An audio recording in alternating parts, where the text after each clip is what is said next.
Welcome, Taurus. This be Olin Odinson. Welcome to my channel.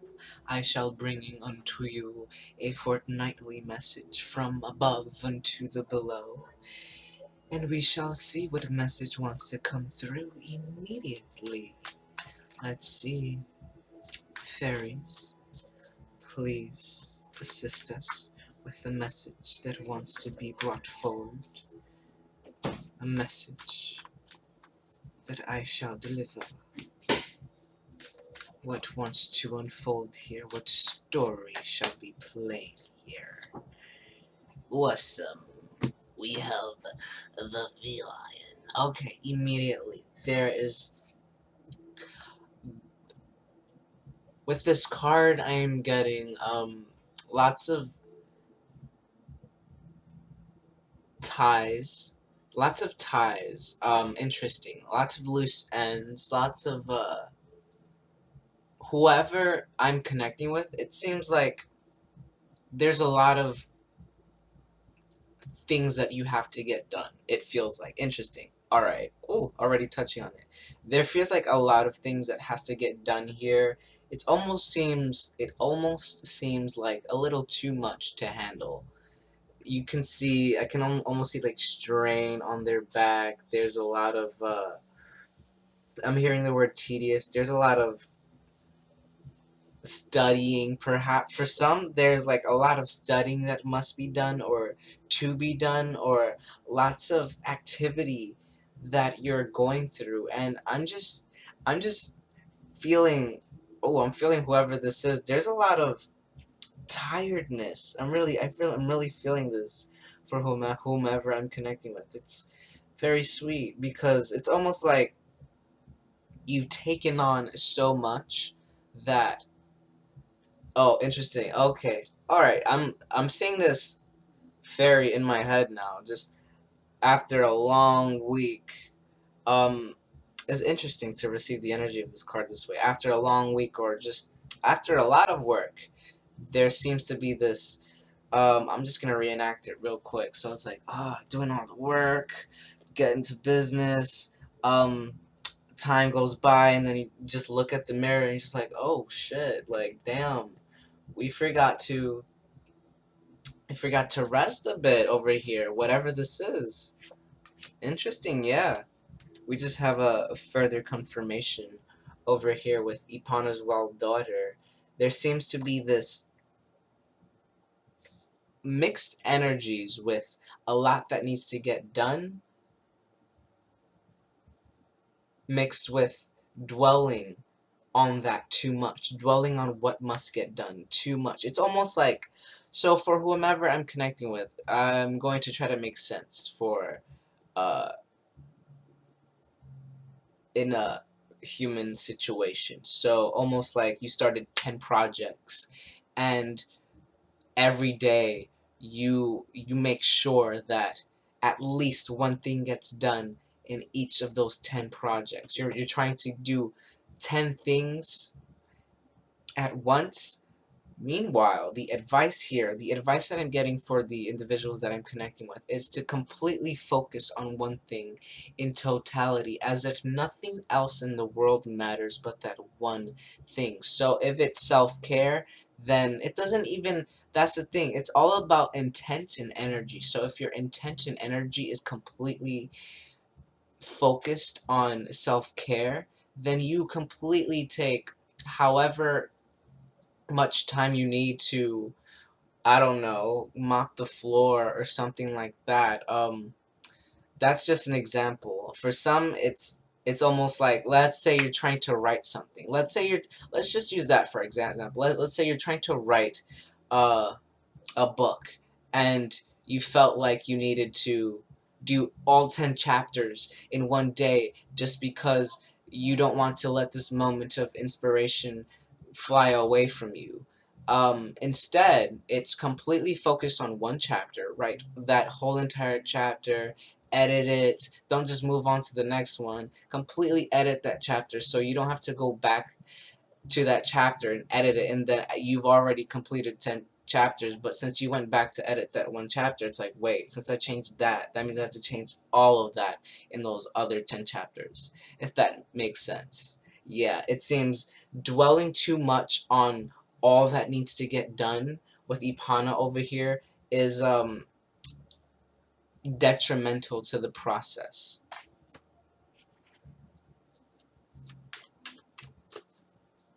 Clean message there.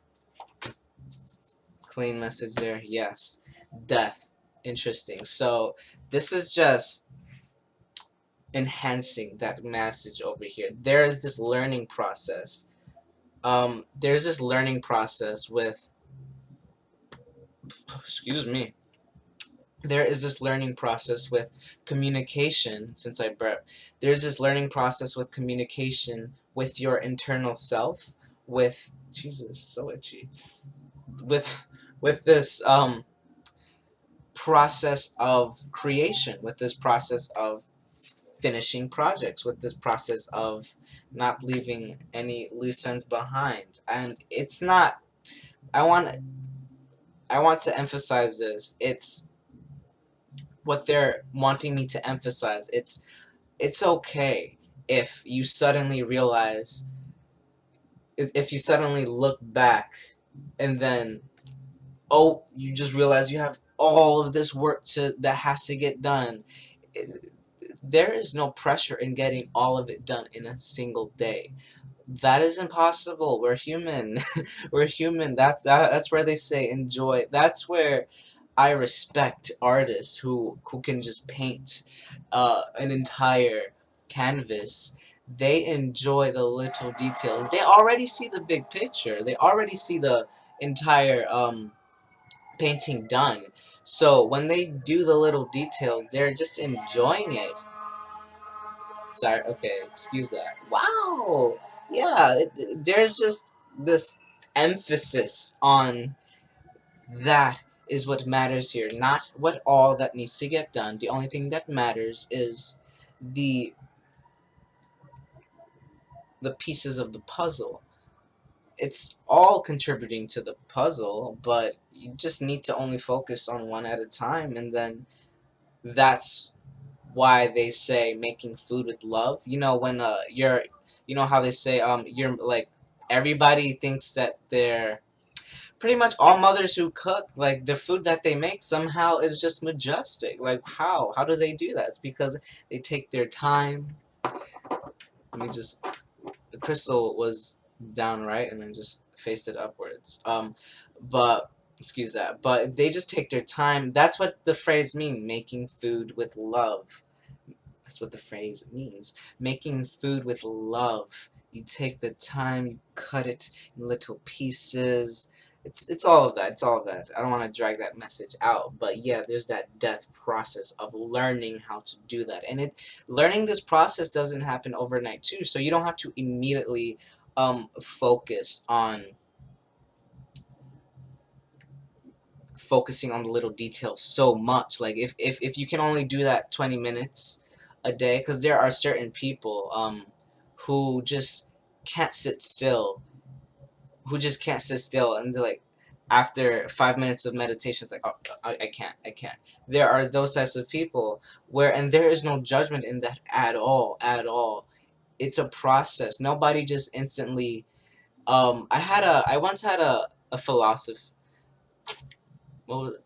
A philosophy professor, and he was like, he would sit in the park for 8 hours a day and meditate.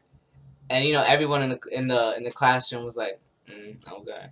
But I'm sensitive with energy, so I can tell he was not bullshitting. I was like, damn, homeboy is serious. I see it in his face, cause you can tell when someone is lying or not. He was genuinely saying that because he wanted to show, he didn't care if his students believed him or not. He just cared if one student could understand, apparently, that maybe that was me or other individuals, like a few bunch of us, but that doesn't even matter. It's all about, his intent was so other students could see that meditation can be taken to that level, then there you bringing he pretty basically he made me believe even more in the power of spirit at that moment. Even though I didn't realize it at that time, me just realizing it right now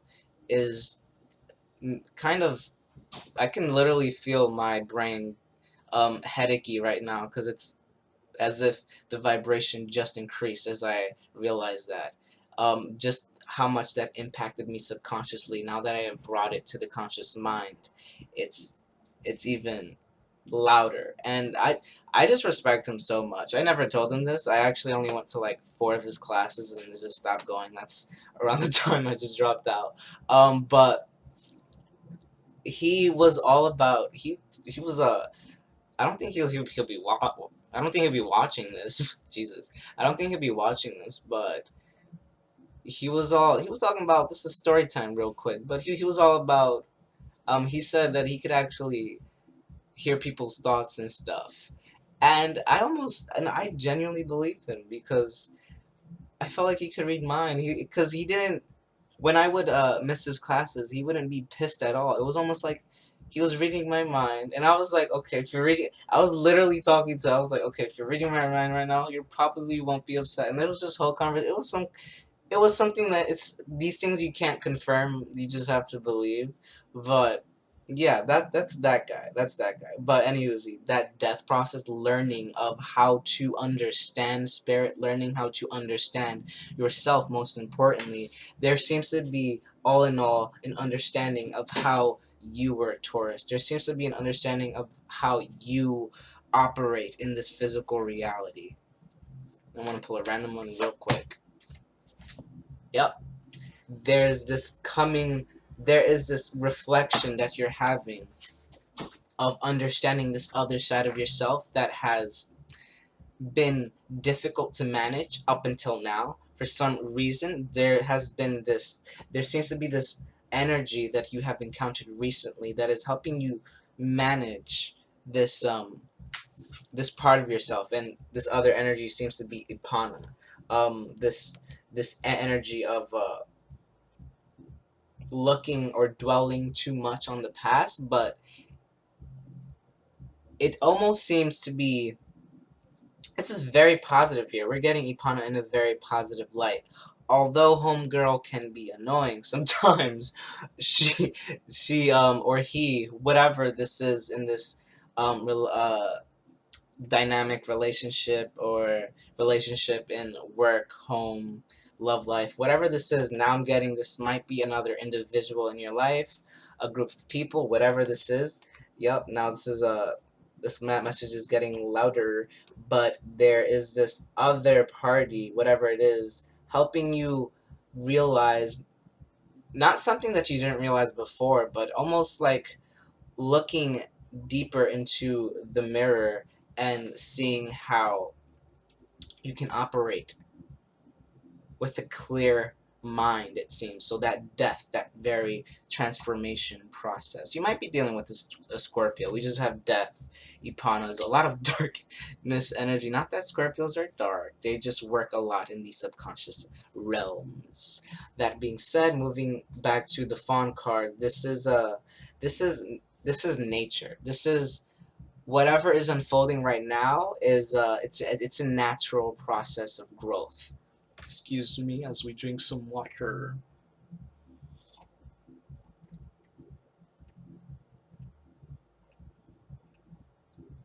I'm dancing because some rave music is in the background. Focus, Atilany. Oop, Olin. Ooh, that was the first slip up. Out of character. Oop, Olin is back. Here we are. Oop, oop, oop, oop. Okay, so this fawn, this, whatever this energy is, this other, okay, now that's why they don't want me to move forward yet. Okay, so this other energy seems to be a counterpart energy, or it just seems to be a reflection. We receive a lot of messages through other people without even realizing it. So, going through my spiritual awakening in the beginning, I would always avoid my family. I would always just run away until like what was it, like a few months ago, I got some advice from Rachel Kirkland, the modern shaman. She, in one of her live streams, she was like, relationships are the most transmutational force of energy if you just let it. And when she said that, she said it so simple, so concise, so clear. It's 10:44. So it was just clear. I was like, wait, if that's true. And then I started to look at every relationship in my life, and I was like, damn, I'm seeing where I can work on all of these. And all that being said, this, whatever this is, it's just any conversation with any human in any place. You can find a reflection here and understand this part of yourself that is receiving an upgrade, is what I'm hearing. Receiving an upgrade, going through this death process. It's still 10:44. I feel like every time, sometimes time slows down for me. I don't know why. Anywho, yeah, just, I'm not gonna drag that any further. There's this complete transformation with how you are operating energy, how you are transmuting energy, how you are receiving energy. The energy that you are receiving as of late is going through this transformation process. The incense fell. Things seem to be falling in your life, like getting out of hand almost, seem out of control, just going all over the place. But it's so that whatever's happening right now, it's like the universe is saying focus on self. Ooh. And then we have the sister, Ipana's sister. I like to look at it at least. Lace. I don't know. I want to reflect that. Oh gosh, it's, I guess, the other side. I don't know what that was. It's almost like whatever this is, just a fall, just a release. Okay, awesome, a release of whatever this is. There's an instant epiphany almost of joy, just of a lot of laughter, a lot of joy.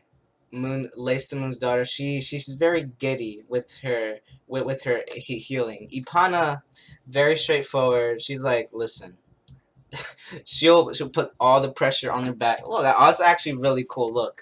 Look at, I didn't even see that. Oh gosh, that's so cool. You see how he's like slouched and her arms are on him, slouched. All that pressure. Ipana just gets right to the point. She don't play. And then, but now, all that being said, it's almost like, oh, interesting. Another thing from Rachel Kirkland. Oh, she's coming in a lot. She once said something I heard from her. She said, what did she say? What did she say? What did she say? My hands are buzzing. Where are you? Come back. How you talk to others is how you talk to yourself. So, okay. So, this is how, now I'm seeing the story like this. This is how you talk to yourself in the past.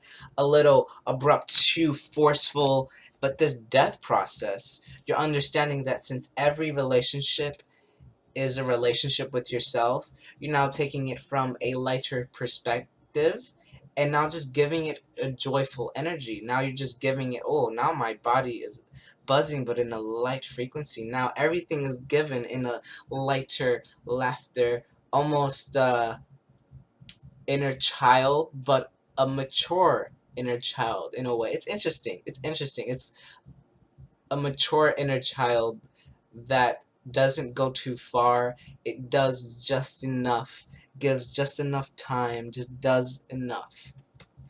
We're just gonna put one more card.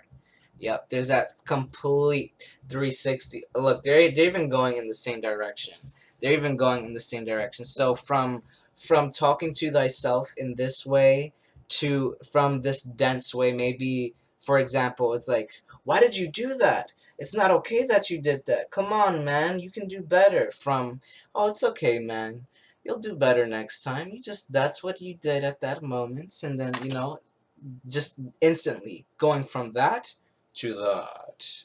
This is a and moving fast in this direction. Oh, moving fast in this direction. Oh God, look, moving fast in this direction and just manifesting now. Because this transformation is happening, there seems to be this rapid form of manifestation. Oh, oh, beautiful. There is this rapid, so whatever form of manifesting that you were just going through, it worked. It most definitely worked, but it's going through this death process so that you can manifest quicker, so that you can allow the natural process to flow easier. How I'm getting this is just a natural flow. It's almost like this almost interesting. It's almost looking like a singer in this deck. If you guys know, I wish I had a singer to show you guys, but the singers in this deck pretty much look like this, quite angelic, almost like, oh, interesting. It's kind of looking like the singer of healing, and this is just the singer of healing, taking physical form on an. Oh wow, that's cool. I'm seeing it clairvoyantly, like a deer in celestial form in this way, just running. It's almost like you're taking on the form of this, both masculine and feminine sides, completely morphing these two things to these two beings together, and it seems as though the sisters are becoming one. Oh, look at that! Look at that! Look at that! They're literally facing each other now. It's like they're becoming one, and so you know when to discern how to plan your thoughts instead of just being too aggressive with yourself. You're more kind with yourself, repeating that message, and then just complete 360 into this other direction, which then brings fast surprises and just unexpected, unexpected. We have two unexpected energies here side by side. That is amazing. What even? And then we have Spirit Dancer. There is this, whatever is about to unfold, there is this, we can't tell the future here, that's impossible, but we are feeling, should you prevail with these frequencies and energies and become consistent with it and evolve into this laced state, this lighter state, you manifest more, and your manifestation's coming quick.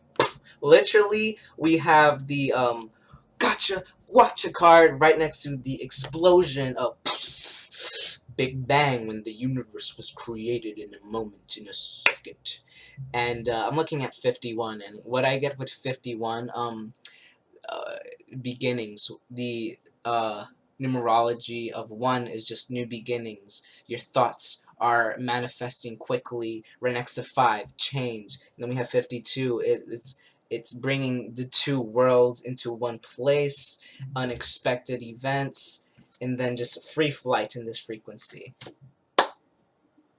Awesome. We're just going to leave it at that, Taurus. No, I want to pull in one more. And then we have a collection of pixies. Yup. All of your manifestation seems to be falling like stars. I'm seeing like falling like stars. Oof. So I don't know if any of you have ever played World of Warcraft out there.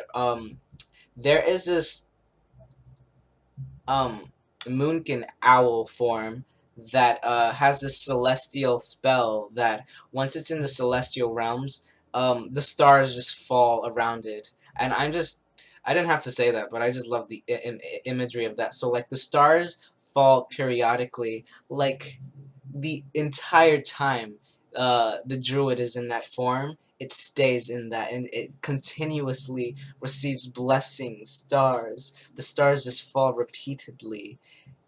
Wow. And then right next to the singer of initiation, there's the singer. You see how they look alike, kind of, but this is just almost the singer taking on what what a physical form would look like if a singer would. If a singer would. And then the singer of initiation, passing the trial, the very beginning of this new cycle, the very beginning of essentially healing. Interesting. We're gonna leave it at that, but because I don't want this message to be too long. It's already 25 minutes, although it is a fortnightly, so yes. I'm gonna just leave it there. Taurus. All of my services are available below. Thank you guys so much for being here with me on the journey. I love you all. And until the next fortnight, I say to you farewell.